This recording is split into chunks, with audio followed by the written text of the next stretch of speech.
সুপ্রিয় শিক্ষার্থীরা, আশা করি সবাই ভালো আছো। আমরা বিজ্ঞানের প্রথম অধ্যায়টা পড়ছিলাম, মেরুদণ্ডী অমেরুদণ্ডী পর্বের প্রাণীদের শ্রেণীবিন্যাস। আমরা পর্ব পড়েছি এর আগে Porifera, Cnidaria, Platyhelminthes, Nematoda, Mollusca, Arthropoda, Echinodermata. আমাদের লাস্ট পর্ব সেটা হচ্ছে মেরুদণ্ডী পর্ব প্রাণী। আমরা অমেরুদণ্ডীর সব কয়টা শেষ করেছি। আমরা আজকে 9 নম্বর যে পর্বটা সেটা হচ্ছে কর্ডাটা। পর্বের নাম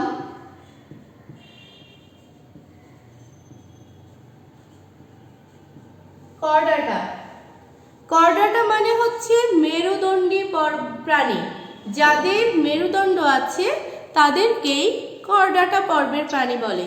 তুমি হতে পারো, আমি হতে পারি, মাছ, মুরগি, গরু, ছাগল, যাদেরই মেরুদণ্ড আছে, হয়তোবা জীবনের কোনো একটা টাইমে ছিল, অথবা সারা জীবনই থাকে, অথবা ভ্রূণ অবস্থায় অর্থাৎ যখন মায়ের পেটের মধ্যে ছিল সে অবস্থায় ছিল, কোনো একটা অবস্থায় নটকট থাকা মানেই হলো সে মেরুদণ্ডী প্রাণী। মেরুদণ্ডী পর্বের প্রাণীদের একটা সাধারণ বৈশিষ্ট্য থাকে। সাধারণ বৈশিষ্ট্য মানে কি? যে বৈশিষ্ট্যটা তোমারও মিলবে, আমারও মিলবে, গরু ছাগলের মিলবে, হাঁস, মুরগি, পাখি, মাছ, এই বৈশিষ্ট্যটা আমাদের সবার মধ্যে আছে। কিন্তু বিশেষ বৈশিষ্ট্যটা কি? বিশেষ বৈশিষ্ট্যটা হচ্ছে মাছ পানিতে থাকে, ফুলকার সাহায্যে শ্বাসকার্য চালায়, পাখিরা উঠতে পারে, গরু ছাগল 4 পায়ে হাঁটে, আমরা 2 পায়ে হাঁটি। এগুলো হচ্ছে এক একটা কর্ডাটা পর্বের প্রাণীদের বিশেষ বৈশিষ্ট্য। এখন দেখো, কর্ডাটা পর্বের প্রাণীদের সাধারণ বৈশিষ্ট্যটা আমি একটুখানি বলি। সাধারণ বৈশিষ্ট্য হচ্ছে এই পর্বের প্রাণীদের সারা জীবন অথবা জীবনের কোনো একটা নির্দিষ্ট সময় পৃষ্ঠ বরাবর নটকট থাকে। নটকটটা কি? নটকটটা হচ্ছে নরম, নমনীয়, দণ্ডাকার, দৃঢ়, অখণ্ডায়িত অঙ্গ। কি বলা হয়েছে? নরম। নরম মানে তুলার মতো নরম না। আমি যেরকম নিচু হচ্ছি, উঁচু হচ্ছি, আমার হাড্ডিটা যদি এরকম স্ট্রিক, এই হাতের হাড্ডি বা পায়ের হাড্ডির মতো শক্ত হতো, তাহলে দেখো এই কলমটাকে কি আমি বাঁকাতে পারছি? বাঁকাতে পারছি না। কিন্তু এটা যদি একটু ফ্লেক্সিবল হতো, ইজিলি কিন্তু আমি এরকম করে বাঁকিয়ে ফেলতে পারতাম। সেই জন্য বলা হয়েছে নটকট হচ্ছে নরম, নমনীয়, দৃঢ়, অখণ্ডায়িত অঙ্গ। তারপরে বলা হচ্ছে কি, পৃষ্ঠদেশে একক ফাঁপা স্নায়ু রজ্জু থাকে।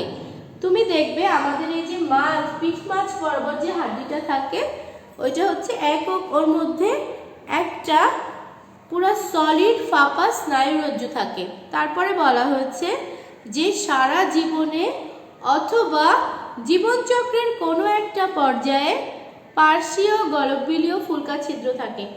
এটা তোমার আমার বৈশিষ্ট্য না, এটা হচ্ছে হাঙর মাছের বৈশিষ্ট্য। আমরা হাঙর মাছটা যদি মনে করি যে হাঙর মাছটা, হাতুড়ি হাঙরটা দেখতে ধরো যদি এরকম হয়, আমরা টিভিতে দেখে থাকি এরকম দাগ দাগ থাকে, এটা হচ্ছে পার্শ্বীয় একক ফুলকা ছিদ্র। তাহলে আমি এটাও একটা কমন, এটা কিন্তু একটা কমন বৈশিষ্ট্য।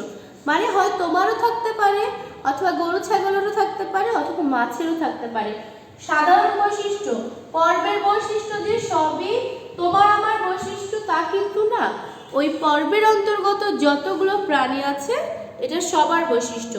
আর আমরা যখন একটা উপপর্বে যাব বা একটা শ্রেণীতে যাব, তখন আমরা নির্দিষ্ট কতগুলো প্রাণীর বৈশিষ্ট্য শিখতে পারবো।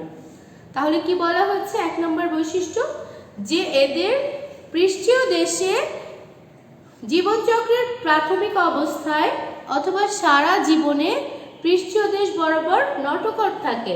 নটকট কেমন? নরম, নমনীয়, অখণ্ডায়িত, দৃঢ় অঙ্গ।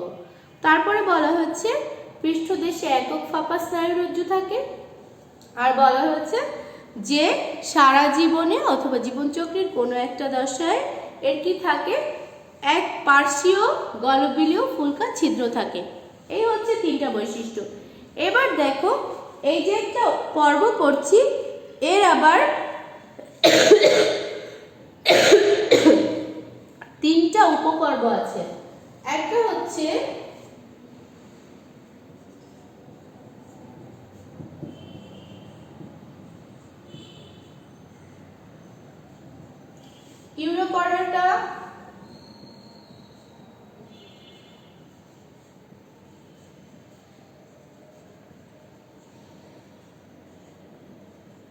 Cephalochordata, Vertebrata. তিনটা উপপর্ব কি কি বলেছে? ইউরোকর্ডাটা, সেফালোকর্ডাটা আর হচ্ছে ভার্টিব্রাটা। এর মধ্যে দেখো ইউরোকর্ডাটা আর সেফালোকর্ডাটা আমাদেরকে একটুখানি চিনতে হবে, হয়তো বা আমরা সবাই চিনি না। আমি তোমাদের ভিডিওর সাথে দুইটা ছবি দিয়ে দিব ওখানে। আমরা একটা ইউরোকর্ডাটা পর্বের প্রাণী আর একটা সেফালোকর্ডাটা পর্বের প্রাণী আমরা সেখানে দেখতে পাবো। আর আজকে আমি তোমাদের এই ক্লাসের সাথে একটা হাইড্রার যে চলন আমি তোমাদেরকে বলেছিলাম সেই চলনের একটা ভিডিও দিয়ে দিব, তোমরা একটু দেখে নিবে, তোমাদের জন্য জিনিসটা অনেক ভালো হবে। দেখো ইউরোকর্ডাটার বৈশিষ্ট্য কি? ইউরোকর্ডাটা হচ্ছে কেমন দেখতে একটা প্রাণী।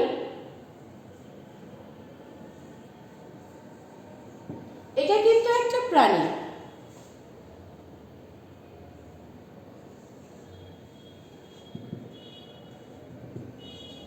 এটা একটা প্রাণী দেখতে কলসের মতো, গাছের মতো, তারপরে এটা একটা প্রাণী। এর নাম হচ্ছে অ্যাসিডিয়া। এর নাম হচ্ছে অ্যাসিডিয়া। সবসময় মনে রাখবে, আমরা যখনই বৈজ্ঞানিক নাম লিখব আমরা অবশ্যই তার নিচে দাগ দিব। দাগ না দিলে কিন্তু ওই নাম্বারটা তোমরা পাবে না, ওই নাম্বারটা কেটে নেওয়া হবে। অর্থাৎ দাগ না দিলে এটা ভুল। আমরা যখন বৈজ্ঞানিক নাম লেখা শিখেছিলাম তখন আমরা সেখানে দেখেছিলাম যে অবশ্যই নাম লিখে নিচে দাগ দিতে হয়। এর নাম হচ্ছে অ্যাসিডিয়া। এবার দেখো এদের বৈশিষ্ট্য কি। প্রাথমিক অবস্থায় ফুলকারন্ধ্র থাকে, পৃষ্ঠীয় ফাঁপা স্নায়ুরজ্জু থাকে, শুধুমাত্র লার্ভা দশায় নটোকর থাকে। আমরা কর্ডাটা পর্বের যে প্রথম দুইটা কমন বৈশিষ্ট্য পড়েছিলাম তার মধ্যে পড়েছিলাম যে সারা জীবন অথবা জীবনের কোনো একটা দশায় নটোকর থাকে। তাহলে এদের নটোকরটা কখন থাকে? এদের শুধুমাত্র লার্ভা দশায় নটোকর থাকে। আর কি বলা হচ্ছে? প্রাথমিক অবস্থায় ফুলকারন্ধ্র থাকে, পৃষ্ঠীয় ফাঁপা স্নায়ুরজ্জু থাকে। তারপরের পর্বের প্রাণীটা দেখো সেফালোকর্ডাটা। সেফালোকর্ডাটা একটা মাছ। সেই মাছটা দেখতে কেমন? মাঝে মাঝে তোমরা ইন্টারনেটে কিছু মাছের ছবি আসে দেখতে পাবা যে এপাশ ওপাশ সব দেখা যাচ্ছে, অর্থাৎ ওর ভেতরে যে কাঁটাগুলো আমরা সেই কাঁটাগুলো দেখতে পাচ্ছি। এতটাই স্বচ্ছ একটা মাছ, তার ভেতরে নাড়িভুড়ি কাঁটা সব সুন্দরভাবে দেখা যায়, অর্থাৎ তার পুরো কঙ্কালতন্ত্রটাই আমরা দেখতে পাচ্ছি। এটাকে বলা হচ্ছে তোমার সেফালোকর্ডাটা মাছ। এর বৈশিষ্ট্য কি? সারা জীবনই এদের দেহে নটোকর থাকে। আমরা মাছের সাধারণত কি দেখতে পাই? মাছের যখন আমরা মাছ খাই মাঝখানে একটা বড় কাঁটা থাকে, ওইটা হচ্ছে ওর মেরুদণ্ড। তাহলে এর বৈশিষ্ট্য হচ্ছে সারা জীবনই আমরা নটোকর দেখতে পাই, দেখতে মাছের মতো। সহজ দুইটা বৈশিষ্ট্য, সারা জীবনই নটোকর দেখতে পাওয়া যায়, দেখতে মাছের মতো। গেল সেফালোকর্ডাটা। সেফালোকর্ডাটার নাম হচ্ছে ব্রাঙ্কিওস্টোমা। ব্রাঙ্কিওস্টোমা। আমি একটু বানানটা লিখে দিচ্ছি। BRANCHIOSTOMA, ব্রাঙ্কিওস্টোমা। এবার দেখো সবচেয়ে ইম্পর্টেন্ট হচ্ছে ভার্টিব্রাটা। ভার্টিব্রাটার মধ্যে কে কে আছে? সাইক্লোস্টোমাটা, কন্ডিকথিস, অস্টিকথিস, উভচর, সরীসৃপ, পক্ষীকুল, স্তন্যপায়ী। আমরা আগে সহজগুলা দিয়ে শিখব, তারপরে আমরা কঠিনগুলা দিয়ে যাব। তাহলে দেখো আমরা কর্ডাটা পর্বের তিনটা উপপর্ব পেয়েছি। এগুলো হচ্ছে কর্ডাটা পর্বের উপপর্ব।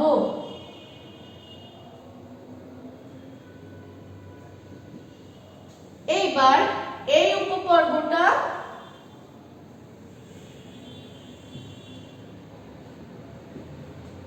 এর 7টা শ্রেণী আছে। 1 2 3 4 5 6 7। আমি এপাশ থেকে লিখতে লিখতে যাই। দেখো সহজগুলা আমাদের সবসময় মুখস্থ করলে হবে না, আমাদেরকে মনে রাখার জন্য পড়তে হবে। সহজ কি, আমরা যারা ছোটকাল থেকে মায়ের দুধ পান করে বড় হয়েছি তাদেরকে বলা হয় স্তন্যপায়ী। তাহলে আমি 1 নাম্বার লিখতে পারি স্তন্যপায়ী প্রাণী। 2 নাম্বার কি বলতে পারি, উড়ে বেড়ায় যারা পাখি, পাখিদেরকে আমরা ভালোবাসায় কি বলতে পারি, সুন্দর করে বলতে পারি পক্ষীকুল।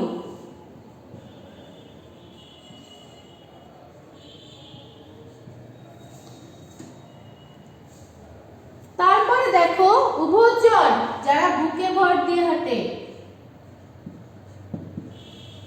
তারা হচ্ছে সরীসৃপ। উভচর মানে যারা জলেও চলে স্থলেও চলে, সরীসৃপ। বানান ঠিক আছে মনে হয়?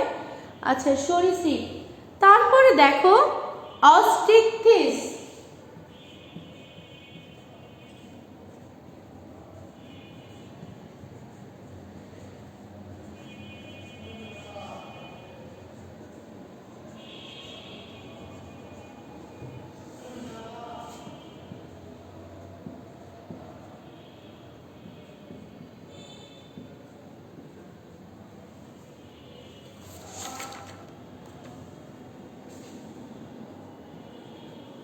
সাইক্লোস্টোমাটা। আমি বোর্ডে 7টা শ্রেণীর নাম লিখেছি।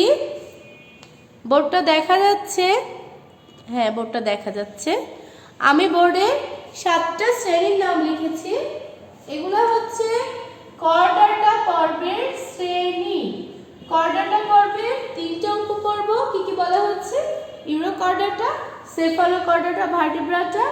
ভার্টিব্রাটা যে উপপর্ব তার আবার শ্রেণী কয়টা? তার শ্রেণী হচ্ছে 7টা। প্রথম শ্রেণীটা কি বলেছি?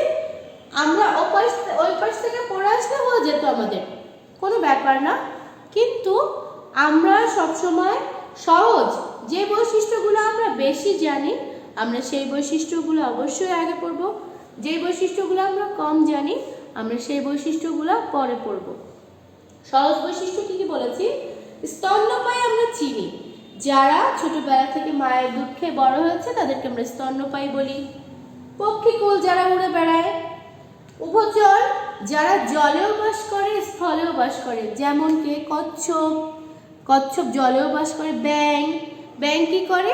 জলেও বাস করে স্থলেও বাস করে। কচ্ছপ, কুমির এরা হচ্ছে সরীসৃপ অর্থাৎ টিকটিকি, এরা বুকে ভর দিয়ে চলে। সাপ, যারা বুকে ভর দিয়ে চলে তাদেরকে আমরা বলছি সরীসৃপ প্রাণী। তারপর হচ্ছে অস্ট্রিকথিস, কন্ড্রিকথিস, সাইক্লোস্টোমাটা। আমি তোমাদেরকে এক একটা করে উদাহরণ লিখে দিব, তারপরে বৈশিষ্ট্য বলবো। উদাহরণ লিখে দিলে কি হবে? উদাহরণ লিখলে দেখবে ওই প্রাণীটা সম্পর্কে আমি সব জানি, কিন্তু শুধু যদি তুমি শ্রেণীর নাম মুখস্থ করতে যাও তখন তোমার মাথায় থাকবে না।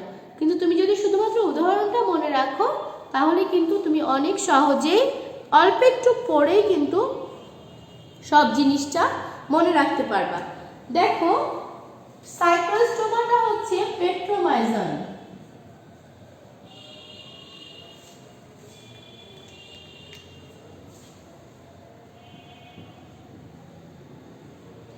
এটা হচ্ছে হাঙর। এটা হচ্ছে রুই মাছ। এটা হচ্ছে টিকটিকি।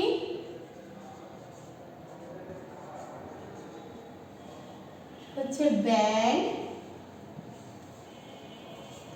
এটা কি দিব? টিয়া পাখি।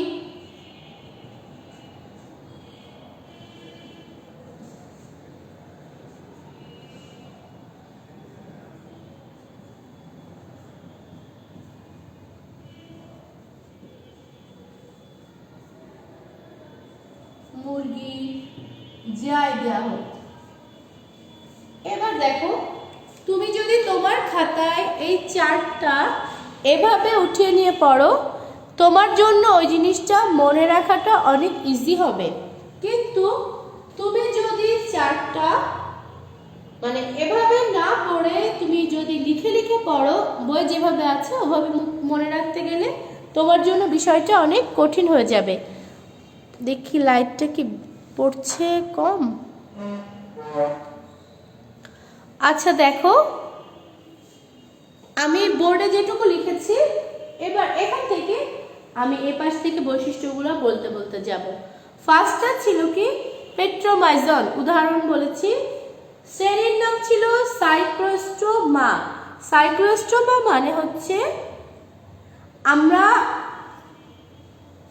বাইম মাছ খাই, বাইম মাছ যা পাকাল মাছ, বাজারে যে অনেকেই খাও না, কিন্তু দোকানে দেখবা যে বাইম মাছ বা পাকাল মাছ থাকে, অনেক দামি একটা মাছ, 800 টাকা 900 টাকা এরকম কেজি।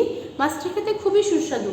যারা মনে হচ্ছে কি একটা সাপের মতো দেখতে মাছ, সাপের মতো দেখতে না, মাছটা এরকম লম্বা, ওর মাঝে একটুখানি একটা চিকন কাটা থাকে, একটু শক্ত টাইপের, কিন্তু মাছটা খেতে খুবই সুস্বাদু। এবং মাছটা তোমার যে কোনো রুই মাছ টাছের থেকে ওর মধ্যে প্রোটিনটা বেশি, ওর মধ্যে তোমার এনার্জিটা বেশি পাওয়া যায়। এই মাছটা তোমার খাদ্য গুণের দিক থেকে, পুষ্টিগুণের দিক থেকে অনেক ভালো একটা মাছ। বৈশিষ্ট্য কি, আমি একটা ছোট্ট একটা পেট্রোমাইজনের ছবি এঁকে দিচ্ছি। দেখো, বাজারে যে পাকাল মাছটা তোমরা দেখতে পাবা, এর এই সাইডে এরকম চিকন চিকন একটু করে কাটা থাকে, আর এখানে এরকম টাইপের একটা মানে চোখ থাকে, আর এই সাইডে এরকম কতগুলো ছিদ্র থাকে।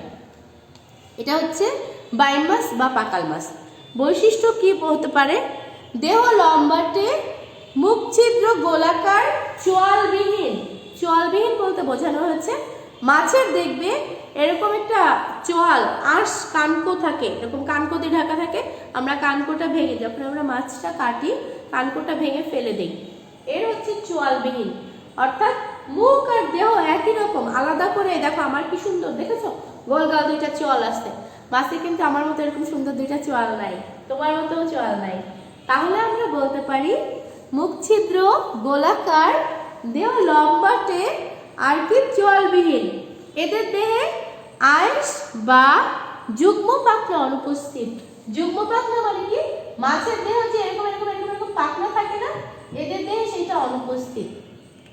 তাহলে কি বলেছি, দেহ লম্বাটে, মুখ ছিদ্র গোলাকার, চোয়ালবিহীন, এদের দেহ কি আঁশ বা যুগ্ম পাখনা অনুপস্থিত, আর ফুলকা ছিদ্র, এই যে এখানে ছোট ছোট ফুলকা ছিদ্র আছে, তুমি মাছটা হাতে নিয়েও দেখতে পারো, ফুলকা ছিদ্রের সাহায্যে সে শ্বাস প্রশ্বাস চালায়। তিনটা সহজ বৈশিষ্ট্য বলেছি। এক হচ্ছে দেহ লম্বাটে, মুখ ছিদ্র গোলাকার, চোয়ালবিহীন, আর কি বলেছে আঁশ বা যুগ্ম পাখনা অনুপস্থিত, আর ফুলকা ছিদ্রের সাহায্যে শ্বাসকার্য চালায়। এবার কর্ডেক্টিসের বৈশিষ্ট্য, অর্থাৎ হাঙরের বৈশিষ্ট্য। আমি ভালো ছবি আঁকতে পারছি না, মানে আমি অতটা ভালো ছবি আঁকতেও পারি না আসলে।